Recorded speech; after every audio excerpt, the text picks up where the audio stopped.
Hey guys, how y'all doing? I'm gonna give you guys a recap of the new episode of Gakusen Toshi Asterisk, or you could call it the Asterisk or the Academy City on the Water, which is on episode 8. This episode was pretty sweet, you know?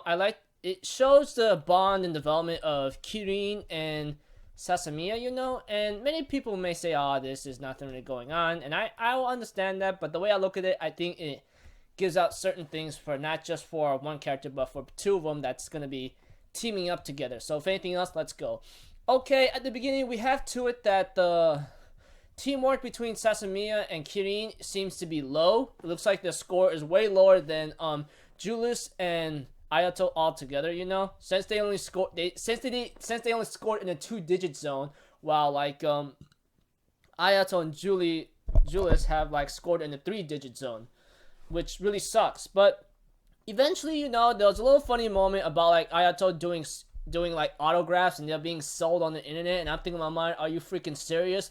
This is due to the fact that Ayato beaten Kirin for the #1 spot, you know, and Kirin ends up taking number 11, I believe, ranked number 11, and we have to it that Julius gives a certain advice to like to the two if they want to bond, but the most important advice was given to them was from Ayato himself. He says, well, you gotta find a way how to be in sync, you know, that kind of thing.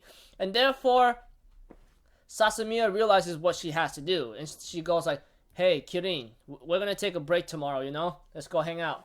And therefore, the next day came, they don't know what to do, but it seems like Sasamiya's father's birthday is coming up soon, you know? And she wants to, like, get a gift for him. And therefore, Kirin says, what is your father like, you know? That kind of thing. Since he doesn't drink or something, he doesn't have a necktie, he's just like a mad scientist from what it was described.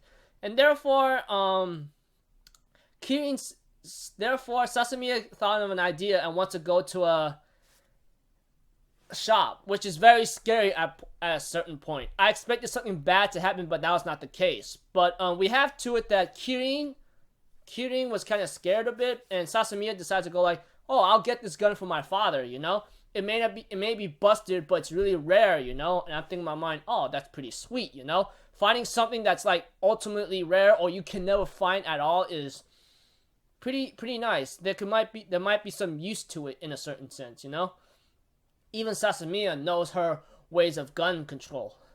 And of course Sasamiya wants to know what Kirin wants to do, you know? She wants to do something what she wants to do. And it was like swimming out of a pool since she doesn't know how to swim, you know? And apparently even though Kirin was a little nervous about this, Sasamiya told her, you should have asked Ayato for it, but it's alright with me. I'll go get us a couple drinks real quick, okay? And therefore, Kirin was trying to practice on her own with the kickboard, and she accidentally bumped into someone's resting time when, you know, those floaties when you're laying on the bed, you know? And apparently she was being a little arrogant and ticked off, but she was kind of scared after seeing Kirin, like, not as ranked #1, but she says she lost her spot, you know, and apparently she's just teasing her, saying that if you can't swim, even as a top player, you should stop this and that, go swim out a corner. And it seems like Sasamiya was watching the whole thing. She got really ticked off and threw a kickboard at her face, you know, and I'm like, thank you, Sasamiya, you know, you're pretty much a good girl right there.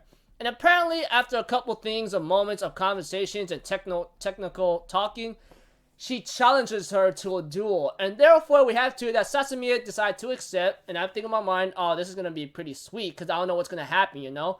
And apparently, when the girl was just trying to boast and trying to get ready to attack, Sasamiya just summons her freaking giant rifle Buster Blaster and go, Blaster gun or something, you know? Sorry for stuttering right there. And blew her off and defeated her, and I'm thinking in my mind, this fight became one-sided after all. You guys get the cue. And after a little small talk with Kirin and so forth, it seems like the bond grew to this point. Even though I felt like it was a little fast in a certain sense, but I'm glad to see them like getting ready to like fight, you know. And the next day when they went to training, they actually surpassed Ayato and Julius's points in a matter of time, which is pretty surprising. Back then, they used to be what, like low numbers of the 2 digits or something. Now they just went ahead to like 20-something points ahead of Ayato and Julius's time together, you know? So it was pretty awesome. After the credits, we have to it that the guy who hangs out with Ayato ends up talking to the president, and she says there's one person that she wants her players not to go into because of her skill possibly and the weapons she possesses. Her name is Irene Urzaz or whatever her name is. And it seems like she's going to be a major threat in a certain sense, since she says she wants to have her players not go against her. So I'm guessing she could be a major threat to the Phoenix Festa tournament that's coming up. So don't know what's going to happen, but it looks like things are going to look pretty ugly from here. This episode's just the bonding and development for Kirin Todo and Sasami Asaya. So pretty much that's about it. That's all I can really find. So if anything else, I'm just going to leave it at that. I'll see you guys in my next video. So I'm Alpha Zero. Have a good day, and I'll see you guys next time. Peace out. Bye-bye.